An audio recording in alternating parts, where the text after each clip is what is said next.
Според научниот институт за тутунот Прилеп, производствената цена за 1 килограм на тутун годинава чинела околу 180 денари и според нив моменталната откупна цена која што ја добиваат тутунарите заедно со субвенциите била солидна и исплатлива. Како подкрепа на ова нивно тврдење, велат дека ова е цена утврдена врз основа на испитувањето за реколтата 2022, каде сите репроматеријали и горивото биле поскапи за околу 15 до 20% за разлика од сега. Секој што работи, треба да заработи. Значи, никако не е оправдано да биде тоа една проста репродукција во производството, па дури и во производството на тутун. Значи, сите производители треба да бидат задоволни. Сметам дека со ова цена која што е постигната ова година, а тоа е во моментот 330 денари по килограм тутун, исто така 80 денари се субвенционира, бидејќи целата количина на произведен тутун се откупува во прва класа, тоа е 410 денари. При откупувањето на тутунот не се случуваат одбитоци за влага и песок, тоа би било некаде околу 20 денари зголемување на цената по тоа што не се намалуваат овие одбитоци.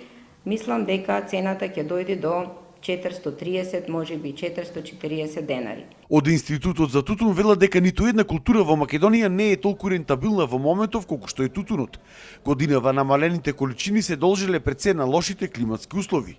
За да во иднина не исчезне оваа култура од нашите ниви, требало заеднички договор да постигнат сите засегнати фактори. Така да мислам дека со свесност и разумност и практичност во размислувањето, ние сите заедно можеме да придонесеме да продолжиме со производството на тутун и да ги бараме само реалните зголемувања на цените, бидејќи не може да се очекува дека една култура, доколку една година дошло до ситуација заради одредени климатски промени, да се намали драстично производството, да очекуваме дека цената треба да порасне за 100%.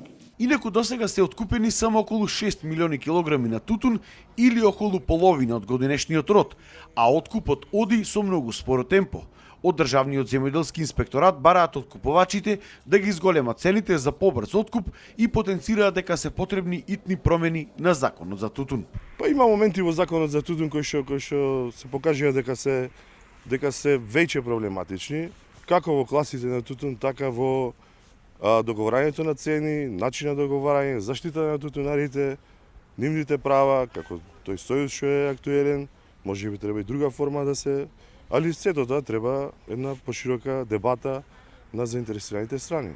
За промена на законот ќе се борели и тутунарите. Значи законот во секој случај мора да се приема. Тоа е монополистички закон и дискриминаторски закон и закон секој дека ние ќе го спореме пред Уставен суд. Сметаме дека таму е нарушено нашето уставно право за равноправност според законот. Така да овој закон нема да обстои, сигурно нема да обстои и ќе се бориме до крај да го смениме. Значи да биде уприлог и на нас како турни производители, али и за уприлог на комбинацијата, односно откупните фирми. Инаку според сегашниот закон, најдоцна до почетокот на месец март треба да започне потпишувањето на договорите за идната реколта.